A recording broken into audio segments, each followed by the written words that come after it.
తెలంగాణలో assembly sessions మొదలైనవి. ఇవి అసెంబ్లీ సెషన్స్ 10 రోజుల పాటు ఉండనున్నాయి. ఇందులో అనేక విషయాల గురించి చర్చించే ఆలోచనలో ఉన్నారు. ముఖ్యంగా రైతు రుణమాఫీ కొందరికే జరిగింది, మిగతా వాళ్లకు జరగలేదు. ఎందుకు, విశేషాలేంటి, ఇలా కొంతమందికే జరగడానికి గల కారణాలేంటి, వీటి గురించి సమూలంగా చర్చించే అవకాశం ఉంది.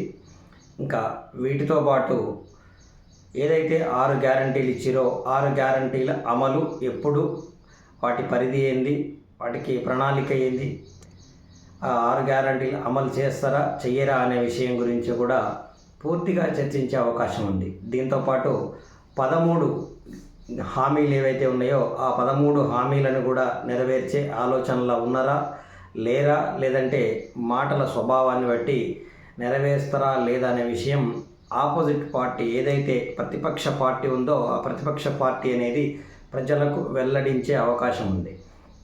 ఇంతేకాకుండా ప్రతి మండలానికి ఒక ఇంటర్నేషనల్ ఎడ్యుకేషన్ అంటే స్కూల్ కట్టిస్తున్నారు. అంటే ఇంటర్నేషనల్ స్టాండర్డ్తోని, ఐసిఎస్సి సిలబస్తోని ఈ స్కూల్కి సంబంధించిన విద్యా విధానాన్ని ప్రజలకు అందుబాటులోకి ఈ 5 సంవత్సరాలను తెస్తారా, లేదంటే అది మేనిఫెస్టోకే పరిమితం అవుతుందా అనే విషయం కూడా మాట్లాడదలుచుకోరు.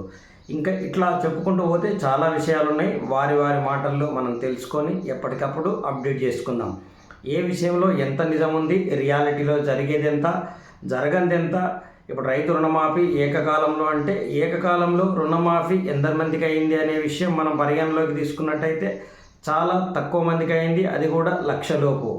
ఇది 1,00,000 లోపు ఉన్న వాళ్ళకి మాత్రమే, అందులోనే అతి కొద్ది మందికి మాత్రమే రుణమాఫీ కావడం జరిగిందని అందరికీ తెలుసు, అన్ని ఊర్లలో తెలుసు. ఈ విషయం మనం అందరం డిస్కస్ చేసుకోవచ్చు.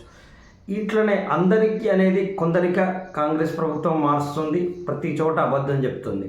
ఈ మధ్యలో ఇంకొక విషయాన్ని బాగా హైలైట్ చేస్తుంది. అదేంటంటే మూసీ సుందరీకరణ కోసం 1,50,000 కోట్లు 1,50,000 కోట్లు ఖర్చు చేస్తే పాలమూరు, రంగారెడ్డి, కాళేశ్వరం 2 ప్రాజెక్టులు 100కు 100% పూర్తయిపోయి సుమారుగా 90 లక్షల ఎకరాలు సాగు యోగ్యంగా భూమిగా మారుతుంది. రైతులు 90% రైతులు, తెలంగాణలో ఉన్నటువంటి 90% రైతులు బాగుపడతారు.